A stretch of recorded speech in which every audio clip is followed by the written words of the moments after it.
यीशु मसीह के नाम में आप सबको सलाम। ऐसी मान्यताएं हैं कि धरती की कुछ रिमोट लोकेशंस पे अभी भी जायंट्स दुनिया की नजरों से दूर, बिजी सिटी से दूर कहीं छिप करके रह रहे हैं। कंदहार अफगानिस्तान एक ऐसी ही जगह है और सोलोमन आइलैंड इसी की तरह एक दूसरी जगह है जो कि सदियों से शक के घेरे में है। आज इस वीडियो में हम बात करेंगे सोलोमन आइलैंड के बारे में। सोलोमन आइलैंड एक सोवरेन स्टेट है जो कि ओशियाना में लोकेटेड है। यहाँ मेन 6 मेजर आइलैंड्स हैं जबकि तकरीबन 900 स्मॉल आइलैंड्स हैं। कैपिटल हानियारा ग्वाडर कनाल में स्थित एक ऐसी जगह है जो कि एक बैटल ग्राउंड के रूप में जानी जाती है। उस बैटल के कारण जो कि जापानीज और यूएस के सोल्जर्स के बीच में हुई थी तकरीबन 1942 से 1945 के बीच। राजा सुलेमान को इंग्लिश में किंग सोलोमन कहा जाता है और इस आइलैंड को सोलोमन आइलैंड इसलिए कहा जाता है क्योंकि माना जाता है कि सुलेमान राजा ने मंदिर के निर्माण के लिए भारी तादाद में इस आइलैंड से भी सोना मंगवाया था, जो कि हो सकता है कि वह प्राणी नेफिलिम्स या फॉलन एंजल्स के ऑफस्प्रिंग्स थे जिन्होंने यहाँ सोना इकट्ठा करा होगा। हजारों सालों तक इंसानों से ये आइलैंड छिपा रहा, लेकिन 1568 में एक स्पेनिश एक्सप्लोरर जिनका नाम एल्वेरो डे मदीना था, उन्होंने इस आइलैंड को खोज निकाला। एल्वीरो को वहां काफी सोना मिला, लेकिन नॉर्मल सोना नहीं बल्कि इस तरह का सोना जिस तरह का सोना सुलेमान के द्वारा बनाए गए मंदिर में इस्तेमाल हुआ था। 1596 से 1606 तक और भी स्पेनिश एक्सप्लोरर्स ने इस आइलैंड को विजिट किया, लेकिन उन्होंने सोने वाली बात को कभी प्रमाणित नहीं किया, कभी इस बात की पुष्टि नहीं की। सो लोगों ने आइलैंड पर ज्यादा ध्यान नहीं दिया, ज्यादा इंटरेस्ट नहीं लिया। उन्होंने शायद ऐसा इसलिए किया क्योंकि वह नहीं चाहते थे कि और लोग भी वहां से सोना लेके आए। लेकिन फिर बड़ी कंपनीज ने फिर से वहां का रुख किया और वहां गोल्ड माइनिंग करनी शुरू कर दी। जमीन के काफी नीचे अभी भी वहां सोना इन कंपनीज के द्वारा कई बार निकाला जाता है। यहाँ पर रहने वाले नेटिव लोगों के द्वारा स्टोरीज बताई जाती हैं कि यहाँ पर अभी भी जायंट्स रहते हैं जो कि दिन के समय में बाहर नहीं आते। मारियस बोरियम एक हेलीकॉप्टर पायलट है जो काफी टाइम सोलोमन आइलैंड पर रह चुके हैं। उन्होंने यहाँ रहने वाली एक नेटिव से शादी करी, जिस कारण उन्हें इस आइलैंड के बारे में और इस आइलैंड पर रहने वाले लोगों के बारे में काफी कुछ जानने को मिला। उनका कहना है कि शादी के कुछ समय बाद उन्होंने खुद अपनी आंखों से जायंट्स को देखा। उनका कहना है कि वे 10 से 12 फीट के होते हैं और अंधेरी गुफाओं में रहते हैं। उन्होंने इन जायंट्स की अपीयरेंस कुछ इस तरह की बताई जो कि दुनिया में बहुत से बाकी मिथिकल माने जाने वाले क्रिएचर से मेल खाती है, जैसे कि बिगफुट, मंगोलियन अल्मास एटसेट्रा, जिनके काले लंबे घने बाल होते हैं, बिग आईब्रोज, रेडिश आईज और ब्लैक नेल्स होते हैं।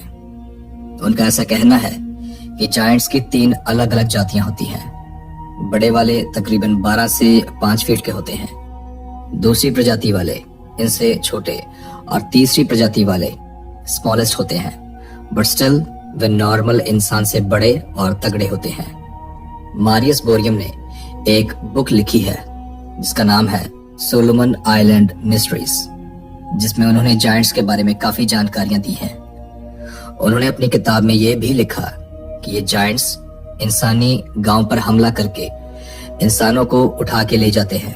उन्होंने ये भी लिखा कि बहुत सारे लोग इन जायंट्स का मुकाबला करते हुए अपनी जान गंवा बैठते हैं, जिसकी वजह से लोगों ने इस आइलैंड के सेंटर में रहना और इवन वहां ना जाना भी बंद कर दिया है, क्योंकि उनका मानना है कि इस आइलैंड के सेंटर में वे जायंट्स धरती के नीचे रहते हैं। वे अंडरग्राउंड केव सिस्टम का इस्तेमाल करते हैं आइलैंड की एक जगह से दूसरी जगह तक जाने के लिए, ताकि दिन की रोशनी से बचा जा सके। कुछ ऐसी डॉक्यूमेंटेड कहानियां भी हैं कि जापानीज आर्मी ने भी इन जायंट्स का सामना करा था जब वे यूएस से लड़ रहे थे इन 1940s। जापानी सोल्जर्स ने रिपोर्ट दी कि यहाँ पर 10 से 15 फीट ऊंचे जायंट्स उन्होंने देखे हैं। उनका कहना है कि वे रात को डर के मारे सो नहीं पाते थे, क्योंकि रात के समय ये जायंट्स छुप कर आते थे और उनके साथियों को उठाकर ले जाते थे। आज भी कई बार इन जायंट्स के पैरों के निशान इस आइलैंड पर देखे जाते हैं। बाइबल में लिखा है कि खुदा के द्वारा लाई गई बाढ़ से पहले और बाढ़ के बाद भी ये जायंट्स पाए जाते थे। दाऊद के द्वारा गोलियत को मारने वाली घटना बाढ़ के सैकड़ों सालों बाद घटी। मतलब इतने लंबे समय तक इन जायंट्स ने समहाउ सरवाइव कर लिया था। ऐसी सिविलाइजेशंस जो धरती के अलग अलग कोनों में रहती हैं, उन सब की कल्चरल और रिलीजियस डिपिक्शंस में भी इन जायंट्स का जिक्र मिलता है। चाहे इन सिविलाइजेशंस की मान्यताएं अलग अलग हों, जिनमें ये बताया गया है कि किसी रहस्यमय वजह के कारण ये जायंट्स पिरामिड्स बनाने की कोशिश कर रहे थे, जिसे उन्होंने पेट्रोग्लिफ्स में दर्शाया भी है। जरा इस पिरामिड को देखिए। ये जिगुरत ऑफ टेपी सलाक एंड कशान ईरान में है। चाइना, मेक्सिको और कंबोडिया में भी पिरामिड्स मिले हैं, जो कि पिरामिड ऑफ गीजा के कई साल बाद बनाए गए हैं। बट हमें ये नहीं पता कि जायंट्स के द्वारा इतने लंबे समय तक अपने वजूद को बनाए रखने में इन पिरामिड्स का कोई लेना देना है कि नहीं। ये चीज एक रहस्य है। काफी सारी गुफाओं में इन जायंट्स को पिरामिड बनाते हुए एंशिएंट लोगों के द्वारा दिखाया गया है। नोहा के दिनों में ये जायंट्स आम थे और बाइबल में भी भविष्यवाणियां की गई हैं कि अंत के समय में नोहा के दिन फिर से लौट आएंगे। इस शख्स को देखिए, इसका नाम है एंड्रयू डॉसन। ये एक कनेडियन टिकटॉकर है। एक बार जब ये कहीं जा रहा था तो इसे एक माउंटेन पे कुछ अजीब सा दिखा। जब एंड्रयू को एहसास हुआ कि ये एक जायंट है तो तुरंत उसने इस चीज को शूट करना शुरू कर दिया और इसकी वीडियो बनाकर टिकटॉक पे डाल दी। जब ये वीडियो उसके बहुत सारे फॉलोअर्स ने देख ली तो एंड्रयू ने और ज्यादा नजदीक जाकर वीडियो बनाना चाहा, लेकिन रास्ते में ही एंड्रयू को एक ब्लैक सूट पहने हुए शख्स ने रोक लिया। उसने अपने आप को CIA का एक एजेंट बताया। उसने एंड्रयू को आगे जाने से साफ मना कर दिया, ये कहते हुए कि अगर एंड्रयू ने आगे जाने की जिद की तो उसे इसी वक्त हिरासत में ले लिया जाएगा, जो कि अभी मैं आपको दिखाने वाला हूं।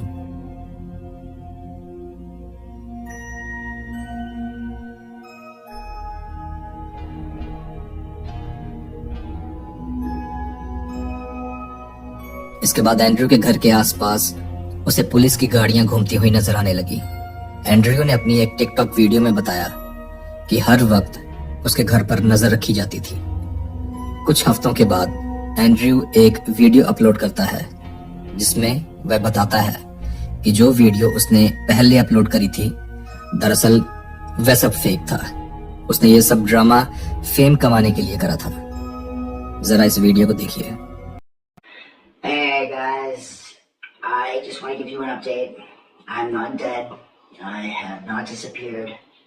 I have just been busy with life. I couldn't get around to posting and updating you guys, so now I'm going to give you an official update of what's been going on. Sorry to disappoint you guys, but all of the videos that I posted were scripted. They're just fake. They were just strictly for entertainment. Sorry to disappoint you guys. I just needed to give you a quick update. लेकिन इसके कुछ हफ्तों के बाद Andrew एक और video upload करता है जिसमें वह कहता है कि जायंट की जो वीडियो उसने अपलोड करी थी वह बिल्कुल सच्ची थी। उसने सच में जायंट को देखा था और हो सकता है कि ये उसकी आखिरी। You might not see me post ever again. My videos weren't fake. लेकिन इसके बाद एंड्रयू रहस्यमयी तरीके से गायब हो गया। उसके घर वालों को भी नहीं पता कि वह गया कहां और आखिर में एंड्रयू डॉसन को मृत मान लिया गया। इसके बाद इस जगह पे एक आर्मी का बेस कैंप बना लिया गया और आर्मी के हेलीकॉप्टर्स वहां घूमते हुए दिखने लगे। अब मेक्सिको की इस वीडियो को देखिए।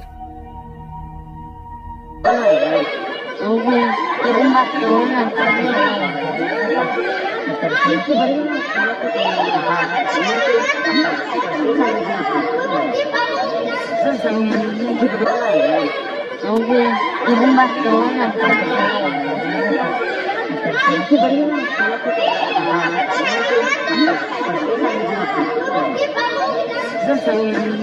इन सब बातों को जानकर आपको क्या लगता है? क्या नोहा के दिन धीरे धीरे फिर से लौट रहे हैं? क्या हम अंत के दिनों की तरफ जा रहे हैं? कमेंट करके मुझे जरूर बताइए। अब मेरी एक पर्सनल रिक्वेस्ट, जो मेरे सब्सक्राइबर्स पहले से मेरे साथ जुड़े हुए हैं उन्हें पता है कि मैंने अपनी पिछली वीडियो में आपसे एक रिक्वेस्ट की थी कि आप सब मेरी बहन सोनिया के लिए प्रेयर कीजिए ताकि खुदा यहोवा उसको औलाद का सुख दे। मुझे विश्वास है कि आप सबकी दुआओं से मेरी बहन को औलाद का सुख जरूर मिलेगा और उसके बाद वह यहाँ YouTube पे आके आप सबको इस चीज की गवाही देगी। अगर आप मेरे चैनल पर पहली बार आए हैं तो प्लीज मेरे इस चैनल को सब्सक्राइब कर लीजिए और साथ वाले बेल आइकन को भी प्रेस कर दीजिए ताकि जब भी मैं कोई नई वीडियो अपलोड करूं तो उसका नोटिफिकेशन तुरंत आपके फोन में पहुंच जाए। प्रभु यीशु मसीह के नाम में आप सब पर सलामती हो। आमीन।